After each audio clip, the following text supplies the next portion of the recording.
Bank is planning to invest in a government security with the following details. So bank का plan है कि वो government security में invest करना चाहता है और उसकी ये डिटेल्स हैं. फेस वैल्यू सिक्योरिटी का 1,000 रुपये है. कूपन रेट 10% है. मेच्योरिटी उसका 3 years है. तो इस इंफॉर्मेशन को नोट कर लेना साथ साथ. This is information provided. आपको बताना है how much bank should pay if bank aspects A yield of 12%. अगर बैंक 12% यील्ड एक्सपेक्ट करता हो तो बैंक को कितना पैसा इसके ऊपर देना पड़ेगा. तो ये एग्जिस्टिंग सिक्योरिटी है जिसमें बैंक इन्वेस्टमेंट करना चाहता है. तो 12% बैंक एक्सपेक्ट करता है कि यील्ड मिले. तो ये सिक्योरिटी बैंक को कितने अमाउंट में मिले. दूसरा क्वेश्चन, अगर ये बॉन्ड दिस सिक्योरिटी में भी in the form of bond, अगर ये बॉन्ड 976 में बिक रहा हो तो इसके ऊपर यील्ड टू मैच्योरिटी क्या रहेगी. What will be the YTM. और YTM आपने शॉर्टकट मेथड से निकाल देनी है जो कि अप्रॉक्सीमेट YTM होती है. तो ये आपके सामने क्वेश्चन है, गिवन इन्फॉर्मेशन है और ये उसके ऊपर बेस्ड क्वेश्चंस हैं. तो क्वेश्चन को क्विकली सारी इन्फॉर्मेशन को नोट कर लीजिए, उसके बाद हम इसमें प्रोसीड करते हैं. तो जैसे आप नोट कर लें तो मुझे कंफर्म कर देना. I will be able to proceed accordingly.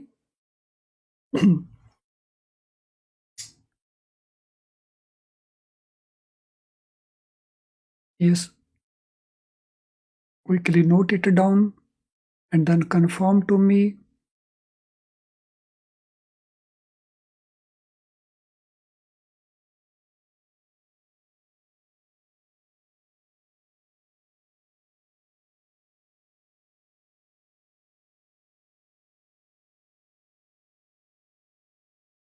तो मुझे कंफर्म कर देना कि आपने नोट कर लिया, इसको केयरफुली नोट कर लिया और प्रॉब्लम को भी अंडरस्टैंड कर लिया बोथ. तो केस स्टडी में प्रॉब्लम को ठीक से अंडरस्टैंड करना it is very very important. कई बार हम मिस्टेक्स करते हैं क्योंकि हम प्रॉब्लम को ठीक से अंडरस्टैंड नहीं करते.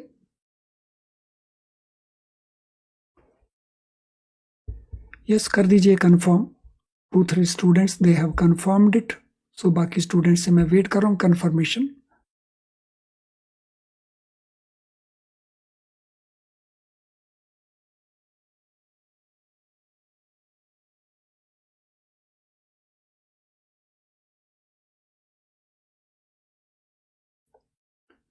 यस क्विकली मैं वेट कर रहा हूँ आपके कंफर्मेशन का.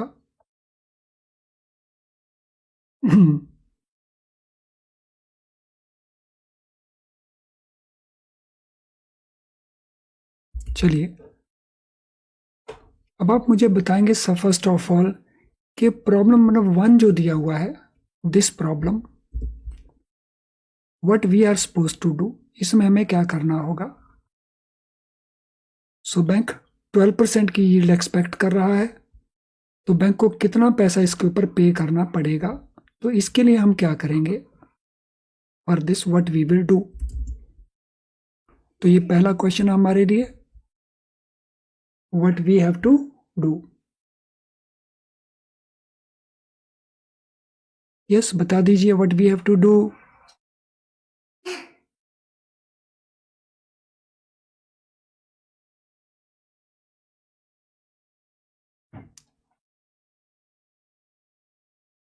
So what we have to do? I'm waiting for your answer. क्या करना पड़ेगा हमें? Where is the solution?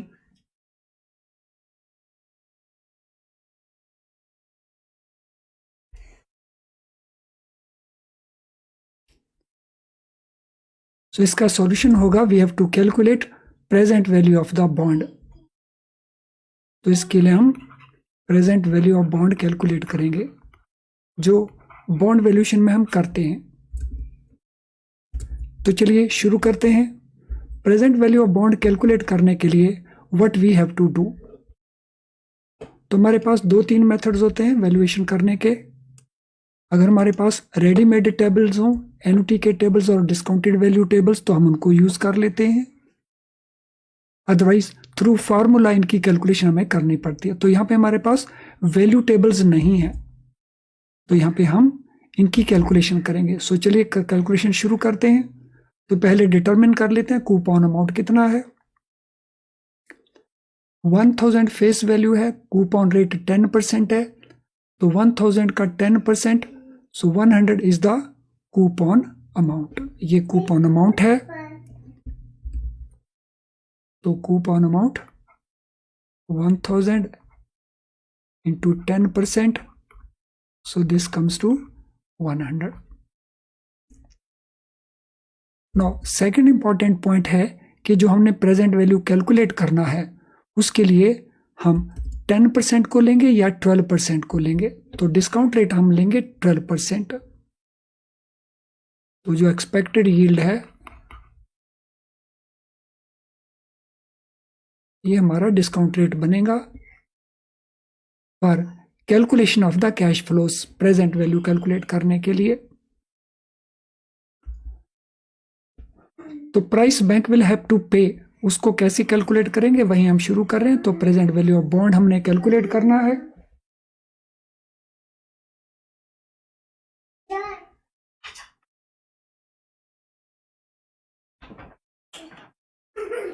तो let us calculate present value of the bond.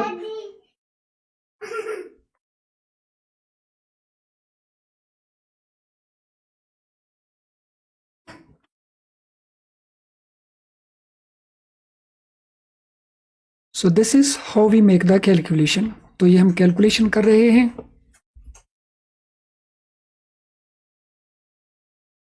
सो इस कैलकुलेशन में पहले साल में जो 100 आएगा at end of first year, उसकी वैल्यू कैलकुलेट करने के लिए हमें ये करना पड़ेगा। So this is for first year. 100 रुपये हमें मिलेंगे, 12% के ऊपर हमने डिस्काउंट करना है और 1 साल का डिस्काउंटिंग करना है। तो हम इसको ऐसे कर लेंगे। ये 2 इयर्स का डिस्काउंटिंग जो 2 साल के बाद मिलने वाला है वो वैल्यू 100 रुपये मिलने वाली है, उसको 2 बार डिस्काउंट कर लेंगे। और तीसरे साल में हमें फेस वैल्यू भी मिल जाएगा और साथ में कूपन भी मिल जाएगा। तो ये वैल्यू हो जाएगी हमारी 1100 हमें मिलने वाला है। तो इसको डिस्काउंट हम 3 साल के एंड के ऊपर मिलने वाला है। सो 3 साल से डिस्काउंटिंग कर लेंगे। तो चलिए वैल्यू कैलकुलेट कर दीजिए क्विकली। हमारे कई स्टूडेंट्स ने वैल्यू कैलकुलेट कर दी है, तो बाकी स्टूडेंट भी वैल्यू कैलकुलेट कर लेंगे। सो दिस इज 951.96, 951.8, 951.18, 951.9, 951.96। यस, बाकी स्टूडेंट्स भी वैल्यू कैलकुलेट कर लेंगे। कर दीजिए quickly.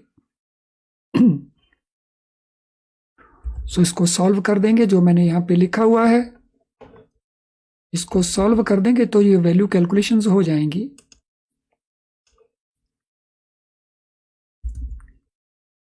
Yes, do it quickly, मैं वेट कर रहा हूं।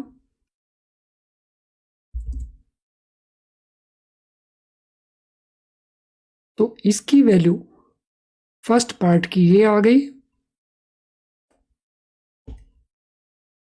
सो दिस पोर्शन जब इसको सॉल्व किया तो इसकी वैल्यू ये आ गई।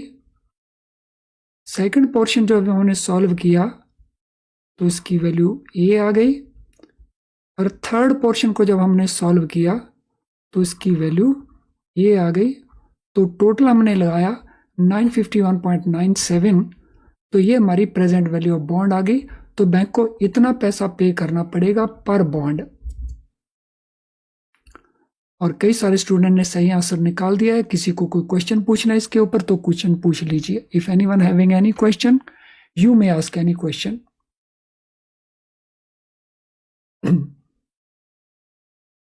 सो किसी को कोई क्वेश्चन इसके बारे में पूछना हो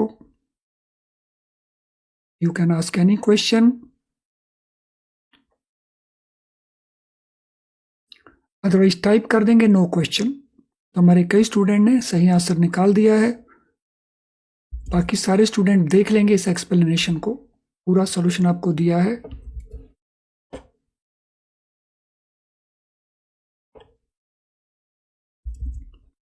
तो अगर कोई क्वेश्चन नहीं आपका तो क्विकली टाइप कर देंगे नो क्वेश्चन।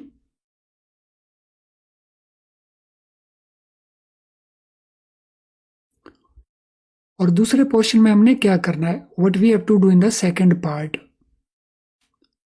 सो सेकंड पार्ट में हमने YTM कैलकुलेट करना है, yield to maturity. So yield to maturity calculate करने के लिए हम अगर काफ़ी सारे गैप्स बने हों तो शॉर्टकट मेथड भी हमारा काम कर जाएगा, लेकिन अगर आंसर्स के अंदर जो गैप्स हैं छोटे छोटे हैं तो फिर हमें एक्यूरेट वाला आंसर ही कैलकुलेट करना पड़ेगा, और यहाँ पे स्पेसिफिकली हम शॉर्टकट मेथड को यूज करके YTM को कैलकुलेट करेंगे।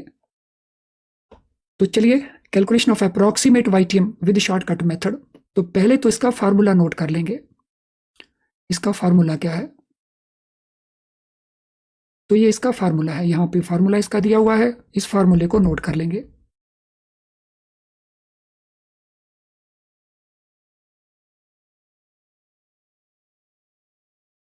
तो this is the formula given here.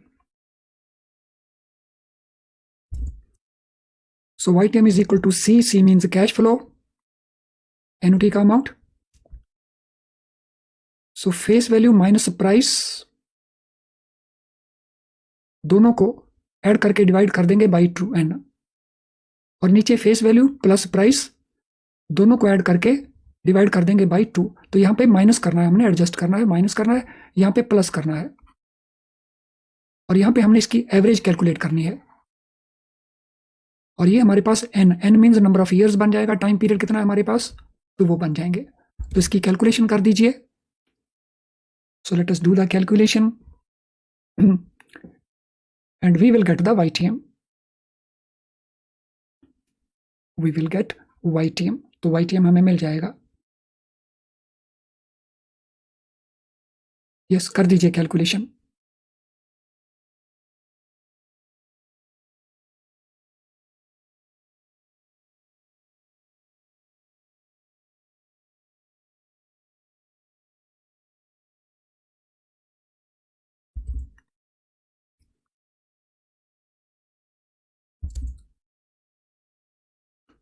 So how much will be the YTM, calculate कर देंगे। शॉर्टकट मेथड है, शॉर्टकट मेथड को यूज करते हुए, क्योंकि प्रॉपर मेथड थोड़ा लंबा है, it takes little time, but accuracy उसकी एकदम बढ़िया। तो इसकी एक्यूरेसी में थोड़ा सा इश्यू रहता है।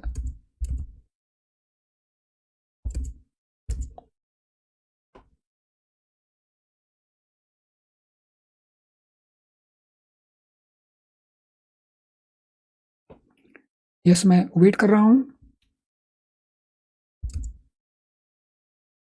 इस केस के अंदर व्हाट विल बी YTM कितना रहेगा।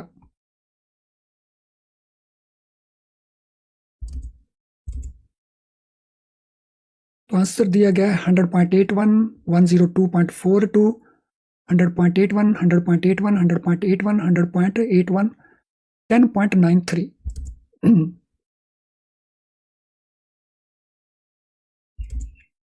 यस, मैं बाकी स्टूडेंट, एक और आंसर आया है 100.303, एक और आंसर है